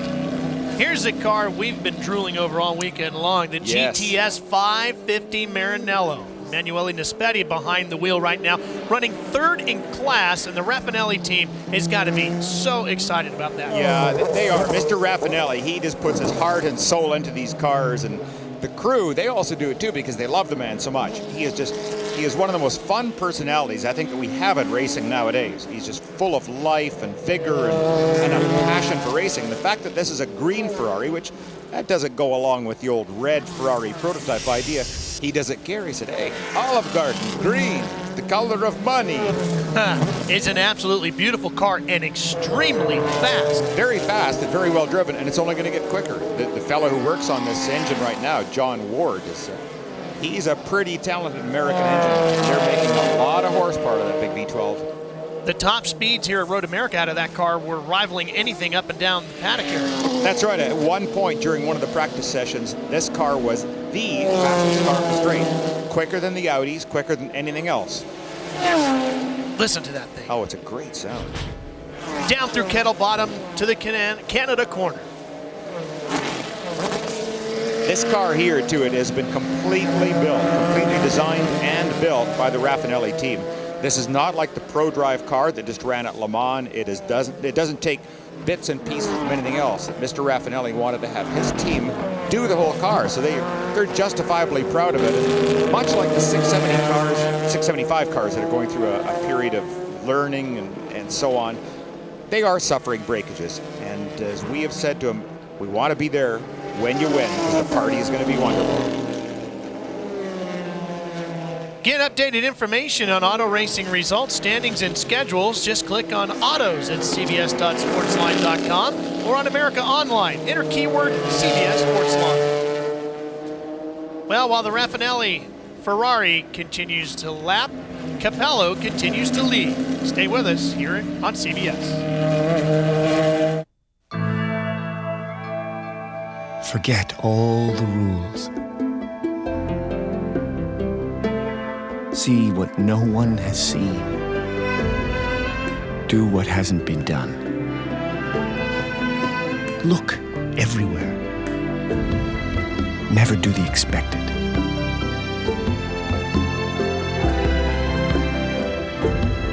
Never follow. So, you didn't really take jobs as international spies, did you? No.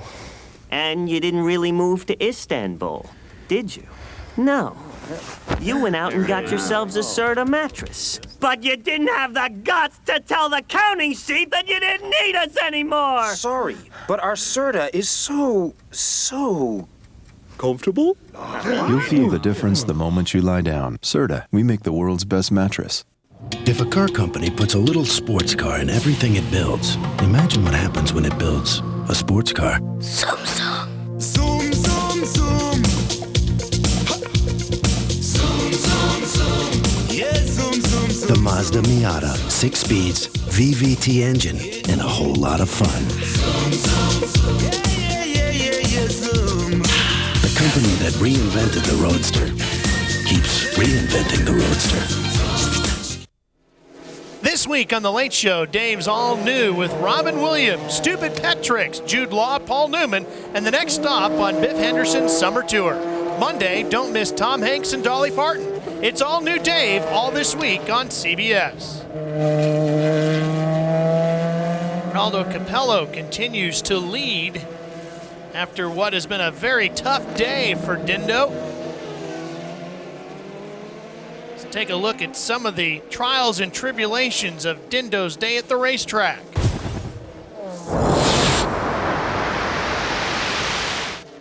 First up on a restart, passed him too soon, Bill. Oh, and it was subtle too. I mean, not a case of doing one car. He had to do all three. Gets to stop and go in pit lane here. 20 seconds or so in the box, but it's that long distance that really kills you as you're going in and out of pit road. Then when David Brabham pulled over, Dindo passed a couple of other cars under yellow. Well, it was a shade of yellow he didn't really like, so didn't believe it at the time. Another stop and go. Right back to the penalty box. And believe it or not, after all of that, he's still leading. But what really what makes it look so amazing is when you start doing the math and look at the time he has spent in the pits. Well, if there's any doubt about the domination of this car, this really will show it. Look at this, over 6 minutes stopped compared to the other two cars. How dramatic is that? Incredible. But they hold on to the lead. Boy, oh boy. Rinaldo Capello and Tom Christensen but you know leading what? here today. Having said that, at one point he had a 20-second lead not that long ago, and currently it is down to 9 seconds. And amazingly enough, Johnny Herbert is only a further 38 seconds back. Herbert in the champion for Audi, and Frank Biela driving the #1 car, which is running in second place and closing rapidly. Yeah, Capello just did a lap that time. Now, right now, they're running 1:55 seconds. That is Capello's lap time. Biela also is running 1:55, but half a second quicker. Well, this class has been a great battle all day today, the GT class, and it had been nose to tail. Now we have our two leaders here. The GTS leader is the Corvette, and the Sascha Maassen driven Porsche right there is your GT leader. Plus 24 seconds over York. Well, that was perfect timing. That was Sasha's crew chief telling him he has a 24-second lead over his own teammate. Andy Pilgrim behind the wheel of the Corvette right now. Yeah, he can start to put it on cruise control a little bit. He doesn't want to slow down a lot. Sometimes what happens too, and I'm sure Scott and Brian both know this, that when you slow down a lot, you lose concentration, and that's when mistakes can pop up on you. Final pit stop for the champion Audi.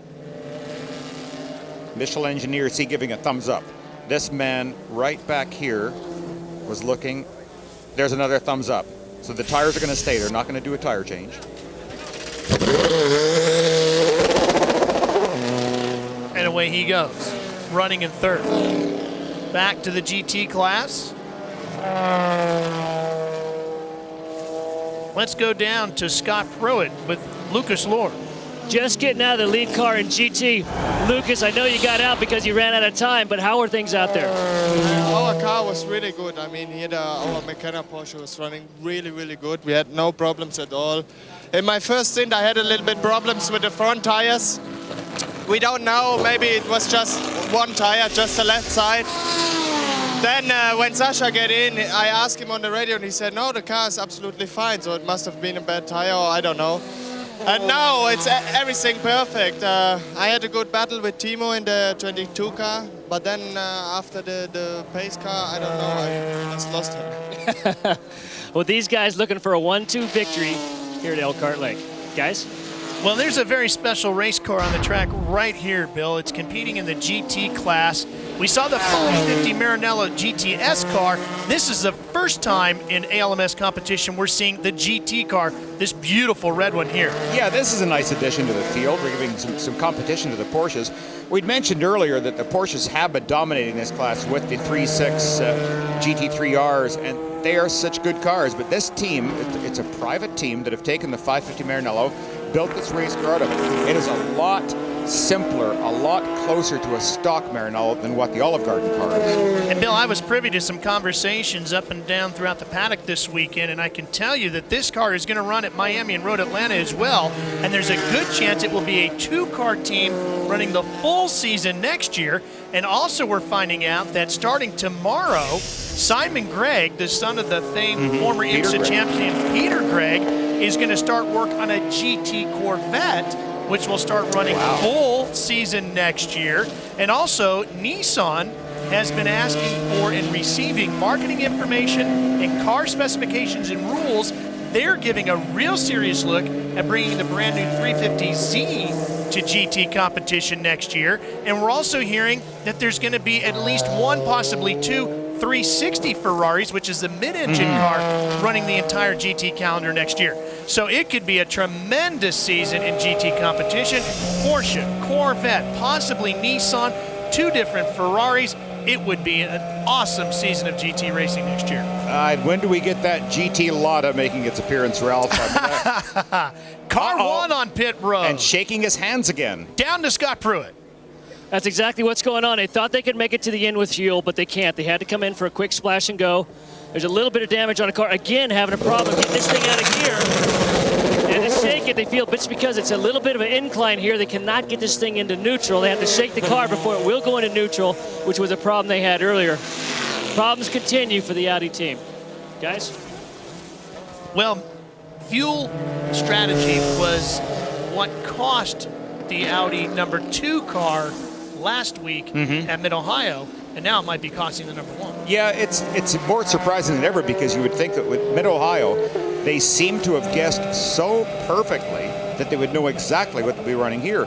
But one of the difficulties about this track, with the 3 really long straights, you're running flat out for such a long period of time with your foot right on the floor. You burn up a tremendous amount of gasoline at this track compared to other tracks where you have to kind of feather the throttle in and add it in very gracefully. I mean, right now, they're on the back straight for the next 4,700 feet. They're setting foot to the floor with just brief stabs off as they change gears. I think it was 8,200 RPM. Sascha Maassen, the GT leader. You know, Lucas Luhr and Sascha Maassen decided who's going to do their qualifying assignments at each track? Yeah, it's fun. I mean, they're good friends, and I love that.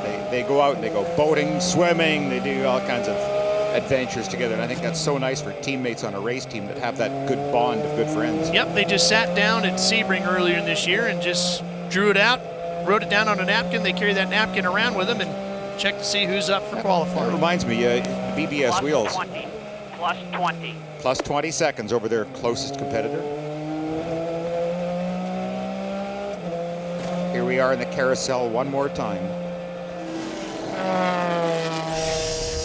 Well, log on to www.americanlemans.com for up-to-the-date information, a chance to visit with ALMS drivers, and real-time scoring on www.americanlemans.com. Getting down to the final stages as you take a look at the leaders in the GT class. More coming your way on CBS Sports.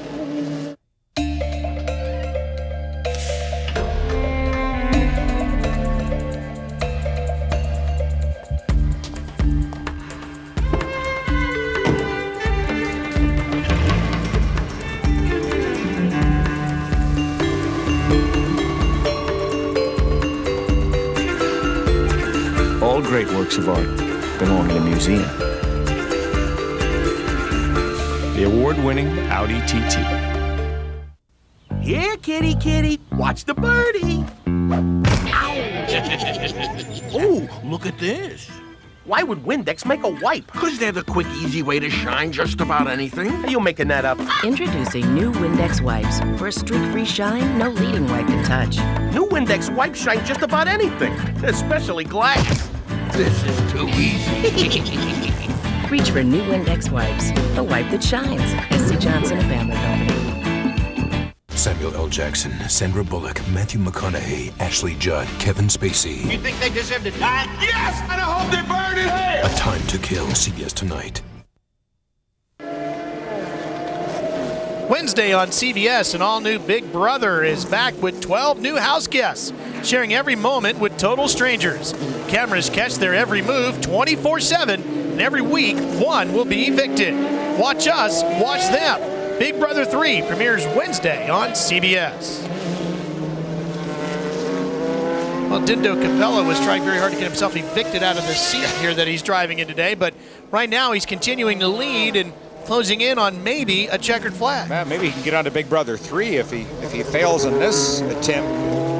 He seems to have settled down, which thank goodness, and he's actually running some remarkably fast laps right now.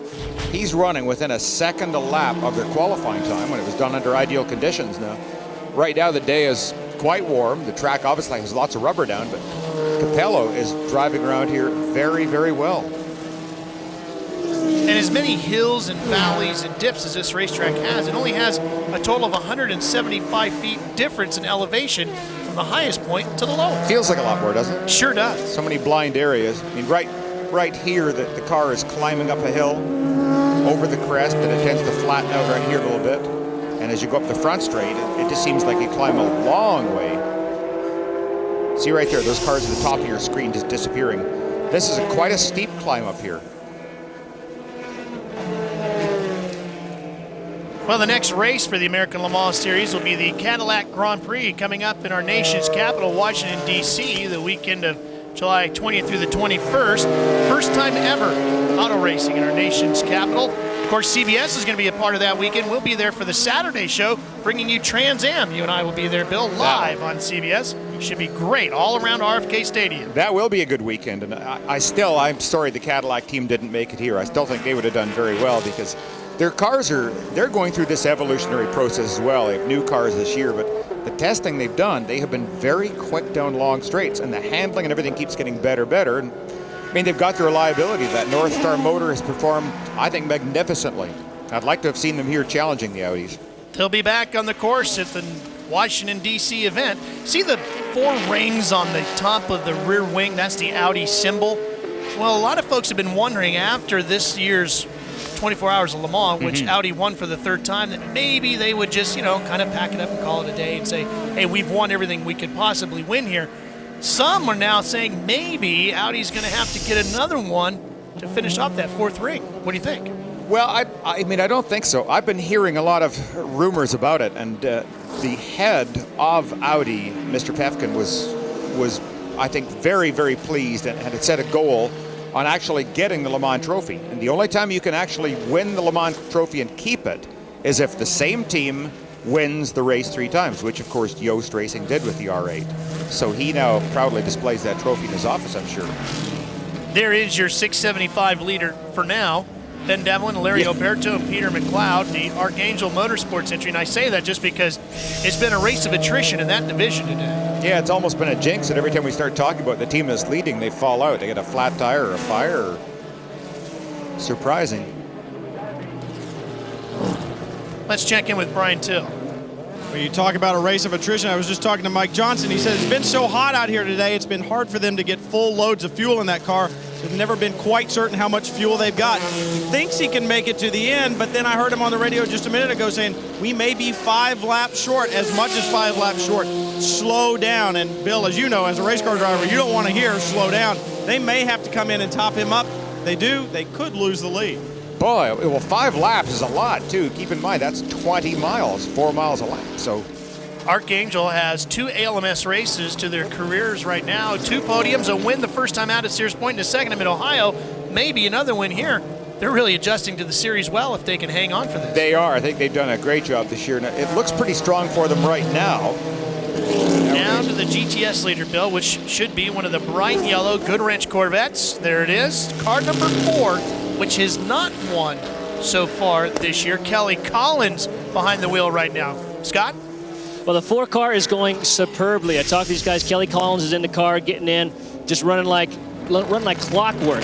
The other thing is they did make one little change when a little rear bar change. He said, we made that change. The car has been absolutely perfect. The interesting thing is with the 3 car, Ron Fellows brought it in just a few moments ago and actually wanted, when the car dropped on the ground, filled it with fuel, he wanted to go. He actually started the thing and wanted to leave, but the team said, no, we want to change all 4 tires. He was wanting a chance, at least a little bit of a chance to run down his team car. Guys. I love that. I think Ron Fellows is one of the most competitive drivers I know, and he does such a good job in everything he got into. Years ago at Mosport, they had a race up there, and Ron jumped into a Type 333 Ferrari, like an ALMS-style Ferrari. Put the thing on the pole, the first time ever in that car. As you know, Ralph, he runs NASCAR or Busch or whatever. He is just simply a brilliant race driver and never gives up. Tremendous road racer. On board with the 23 car, this is the GT class, but the 22 is back out front and leading this. Just getting around. Back and forth all day long. Now, Axel Hole calls the race strategy for the 22 car, and he's actually a project manager for Lockheed Martin. He works on the space shuttle and expendable launch vehicles. One thing he really tries to do is work on getting rid of things that could get in your way, something he's learned a lot about working on the space shuttle. Let's take a look at this pass for the lead, Bill. One of these perfect passes, getting a good launch off that last corner, leading down this long, long front straight, and you see how easily it can be done. It makes such a big difference that if you get a clean exit off a corner, then you're able to carry that additional speed over the next length of the straight. If it's a 4,000-foot straight. you carry that additional speed down the whole length. So it pays big dividends to do it right. One note we just got also, the number 43 car, which is currently running 5th in the GT class. This is Peter Barron right now, is that they are losing power on the track. So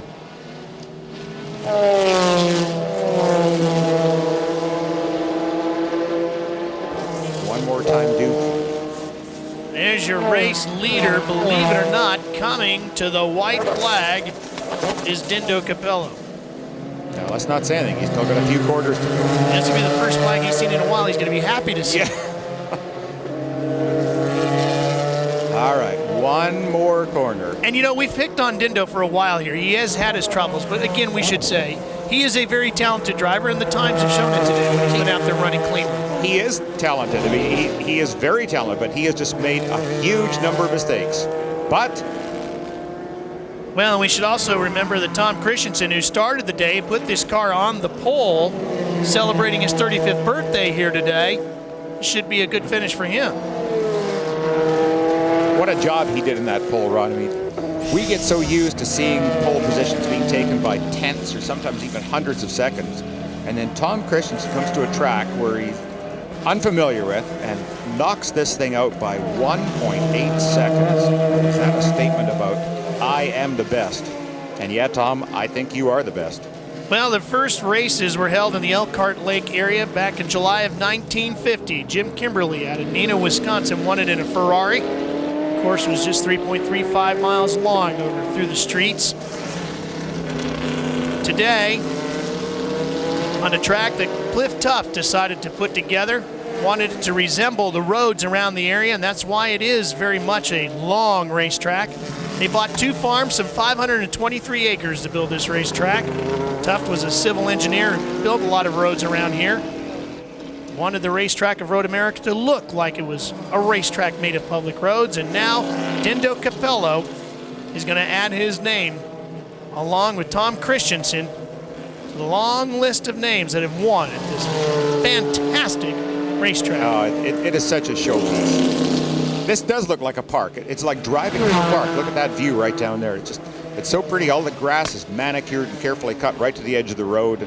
Even the trees, they're behind all of the barriers. The trees look beautiful along the edges, but they're protected. So it's a very safe track. Rinaldo Capello making his way around through the final couple of corners. Tom Christensen, his teammate today, the Yost Racing team, going to claim victory here today as he sweeps along by the pit wall to salute his crew. Checkered flag falls for Rinaldo Capello. And the whole crew go, whoa.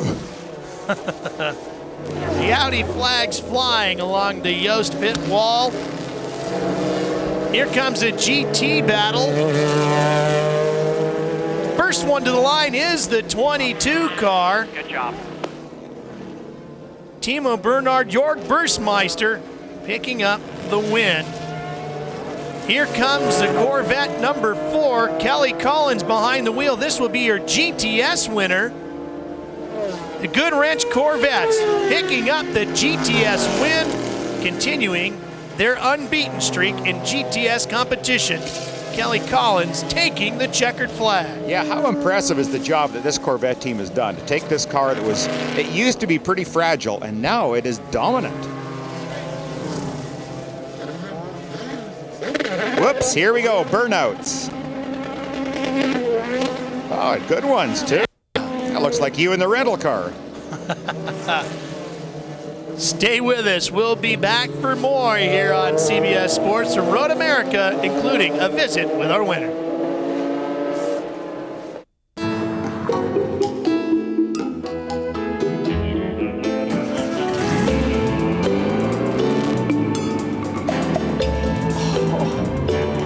For a limited time, see your dealer for Boxster leases for $4.99 per month. Holy schmoly. Boxster. The time couldn't be more right.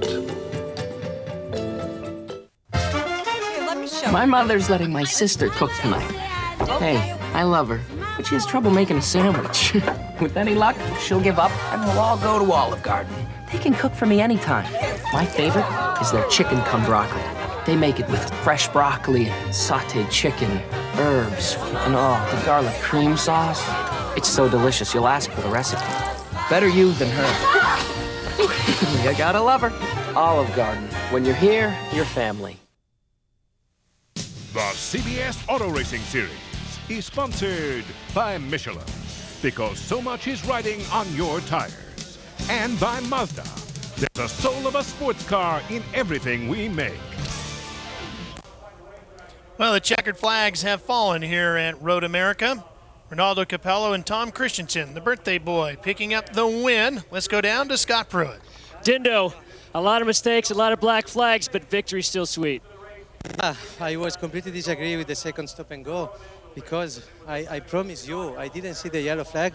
And when I saw one, Johansson overtook a Ferrari, I slowed down when I saw the yellow flag. I didn't overtake. And then I got my pit radio me and said, you have to come in for stop and go because you overtook a yellow flag. But I'm sure that I didn't do it. Okay, but then at the end, the lucky turn on our side and the victory, like you said, is very sweet.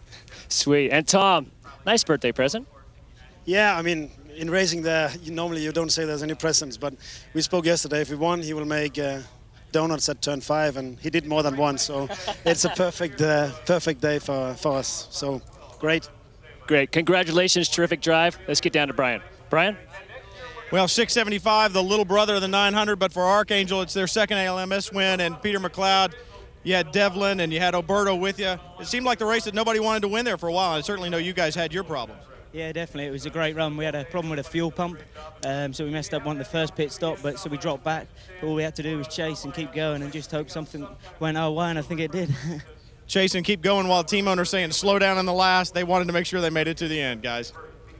Well, and a great job by Archangel, and as we said, Yes. Bill, they've been on the podium every time they've been here racing with the ALMS. Yeah, and how many times have we talked about the fact that you just can't give up? It doesn't matter how far behind you get. You have to keep the focus and keep racing. For the GTS winners, Scott Pruitt. Andy, Kelly, terrific job today bringing the 4 Corvette in this victory circle. Oh, man, awesome. It's been a long time coming. We've been close, and absolutely awesome job by the engineers and everybody at Pratt. Those guys are just so good.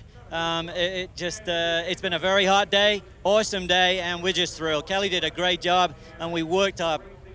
And Kelly, you look fresh as a daisy here. Well, not quite smelling like a daisy, but... That's right. Andy did a great job. The crew, we got the lead in the pits. We pushed hard the whole time, and we got out of the pits ahead of them, and they had a misfortune with their net. But you know what? We've had misfortunes too. The good thing is it's just still finished 1-2 Corvette, and you know that couldn't be happier for the team. I'm sure Chevrolet, everybody's happy. Pratt and Miller, they all did a great job, and Andy did a great job. Great job, both of you guys. Upstairs, back to you guys. Let's take a look at our full field rundown, and the folks at the Goodwood Festival are going to get a good up-close look at that American Thunder. Oliver Gavin's going to take the Le Mans winning Corvette C5R over there for a run up the driveway. I'd be willing to bet there might be a little Goodyear smoke in the air over there. What do you think? I would think so. It's great to see the Corvette is having such a great run over here, and as we said, this is the new variation. It's not the cars that ran at Le Mans, and they're learning more and more. We should expect only more great things out of that car. Oh, I think they continue the development, and that's one of the secrets, that they've changed the Corvette from being a car that was unreliable and not capable of winning into the prohibitive favorite. They just don't stop on the development program, and that is the key for them. Back to victory lane in Brian Till. Well, Tino Bernard, one of the co-drivers of the winning GT car, seemed like the strongest competition for you guys came from next door, your teammates. That's right. We had a very close race, the whole race. But in the middle of the race, we had a little problem with the radio. That's why I had to come in on the green for a pit stop. And they had a little gap. And at the end, they had a problem with the tire. I don't know. And that's why we could overtake them again. So it was a really close, really hard fighting race. And we're happy to win. You know, Jörg Bergmeister received a go-kart from his grandfather for Christmas one year. You know who taught him how to drive? No. Who? Michael Schumacher, the 4-time world champion. Who? Was working at Jörg's dad's Audi BMW dealership. Taught him how to drive. Great race today. First time ever with ALMS here on CBS. Outstanding. A bit of disappointment for the Panos boys. I was hoping that they would have a really good run, and I thought that they would, but surprisingly, they still have to do some of the development work. I mean, it's a fraction what they're spending on their car compared to Audi, but they will be strong in Washington. First time for the series here to Road America. I think everybody's going to want to come back next year. Oh, I do. First on the list. Love this place. It really showed the strengths of every bit of this series, I think. You had to have good strategy. You had to come prepared. There was a lot of attrition, but you had to be fast. Yeah, I mean, it's an excellent track from every respect. I think it's maybe the best spectator track in the country because you can wander through the forest and find a variety of different viewing spots. And for the drivers, as I said earlier, it gives you everything. You had to be courageous to try to go flat out through the gate. Well, for Brian Till and Scott Bruda did a great job down on pit road, and for my buddy Bill Adam up here in the booth, I'm Ralph Sheen. We sure hope you've enjoyed our first look at the American Le Mans Series here on CBS Sports. So long for now from Road America in Elkhart Lake, Wisconsin.